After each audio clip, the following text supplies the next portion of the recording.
गोवा का public works department यानी PWD इस वक्त बड़े विवादों के केंद्र में है। आरोप है कि कथित फर्जी और बदले गए दस्तावेजों के जरिए एक निजी कंपनी ने 1000 करोड़ रुपए से ज्यादा के सरकारी ठेके हासिल कर लिए। अब सवाल सिर्फ कंपनी पर नहीं बल्कि पूरे सिस्टम पर उठ रहे हैं। दरअसल में सिविल इंजीनियर और पीडब्ल्यूडी कॉन्ट्रैक्टर मनोज एसपाई डुकले ने इस मामले में विस्तृत शिकायत दर्ज कराई है। शिकायत में दावा किया गया है कि बाकिया कंस्ट्रक्शंस प्राइवेट लिमिटेड नाम की कंपनी ने गलत दस्तावेजों के सहारे खुद को हाई ग्रेड कॉन्ट्रैक्टर साबित किया और फिर करोड़ों के सरकारी प्रोजेक्ट हासिल कर लिए। इस पूरे विवाद का केंद्र बना है कर्नाटक का मूडी टैंक फिलिंग स्कीम प्रोजेक्ट।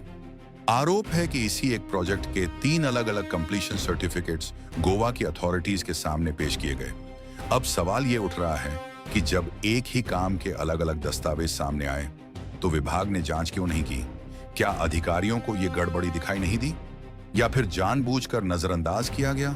शिकायत में यह भी दावा किया गया है कि असली जॉइंट वेंचर एग्रीमेंट में अमृता कंस्ट्रक्शंस को लीड पार्टनर बताया गया था, जबकि बाकिया कंस्ट्रक्शन सिर्फ सहयोगी कंपनी थी।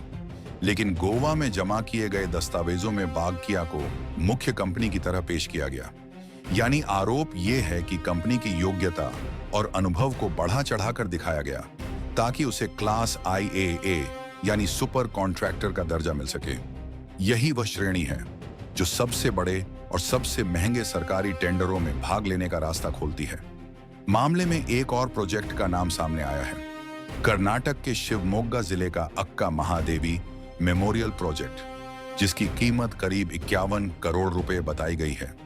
शिकायतकर्ता का आरोप है कि यह प्रोजेक्ट अलग अलग चरणों में पूरा किया गया था, लेकिन गोवा में इसे एक बड़े सिंगल प्रोजेक्ट की तरह दिखाया गया ताकि कंपनी अपने अनुभव को ज्यादा बड़ा साबित कर सके।